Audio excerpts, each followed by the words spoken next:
So I thought I'd head down to my local watering hole to see if I could practice my streamline out here.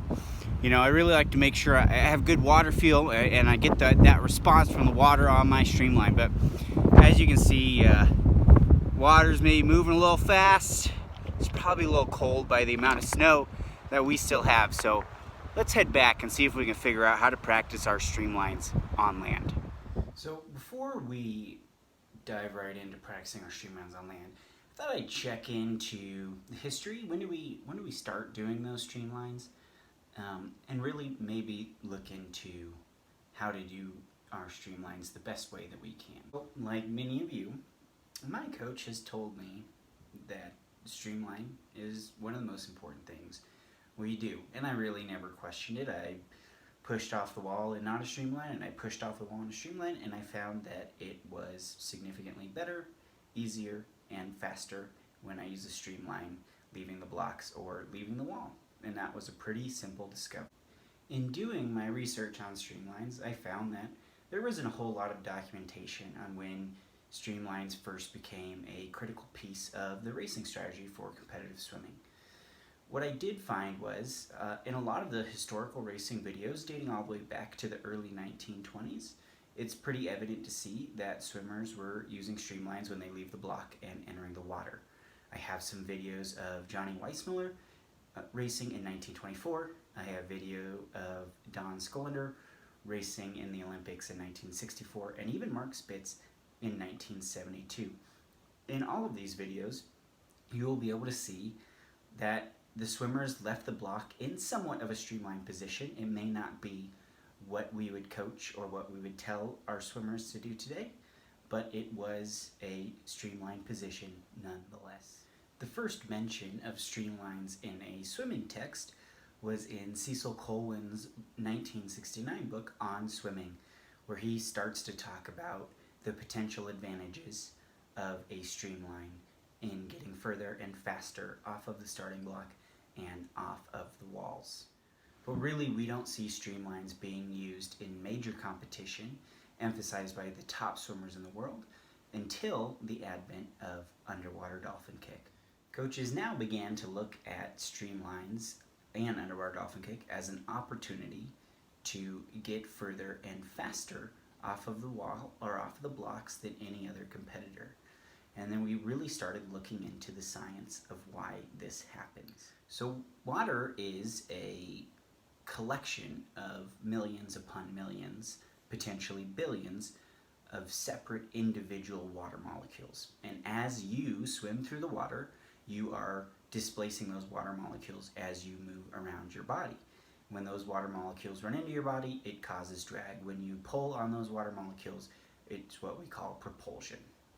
And a streamline is the most efficient way to move through the water. The reason streamlines are the most efficient way to move through the water is it puts your body in a tapered position. And that means that it is small up front and gradually gets bigger as it goes through the body. And then the way our body shapes are, it tapers back down to the point of our toes.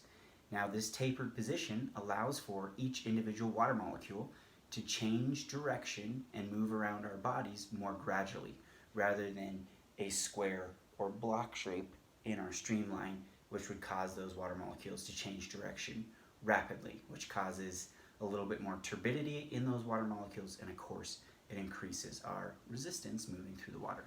Some of you may know that there are two types of streamlines. Now, the type that we teach at Missoula Aquatic Club is by placing our shoulders over our ears, one hand over the top, and it'll look like this.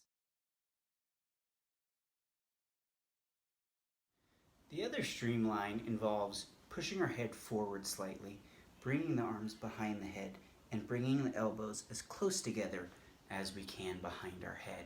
I'm going to show you the side view of that one so you can try and guess how it differs from the first.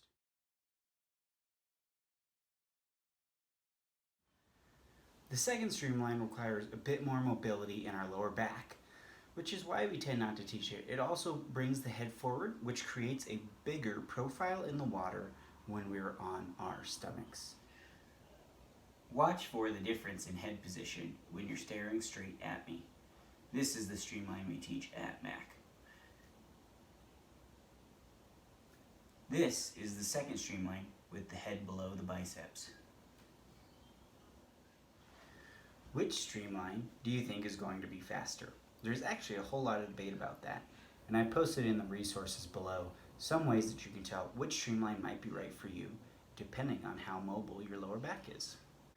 In a great streamline, we're looking at holding a consistent body line on the back side of our body from the tips of our fingers all the way down to the tips of our toes. Now this can be difficult to do, and there are quite a few ways we can actually practice this on land. One of the exercises that you can do at home is laying on the floor and trying to do a perfect streamline while keeping every part of the backside of your body touching the ground. The other is to do pretty much the same thing but against a wall. This one is a little bit more challenging. One of my favorite exercises to work on body posturing outside of the water is doing planks. You can work on front planks and side planks. Both are going to be great at making sure that you're keeping a nice flat body line on the back side of your body. As you can see, I need a little bit of help with these exercises too.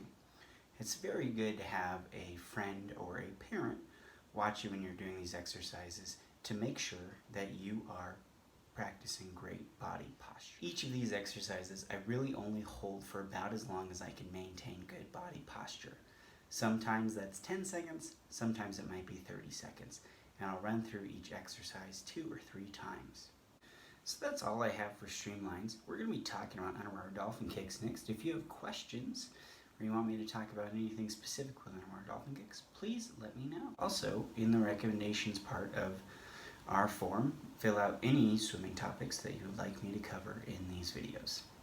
Thanks, have a great day.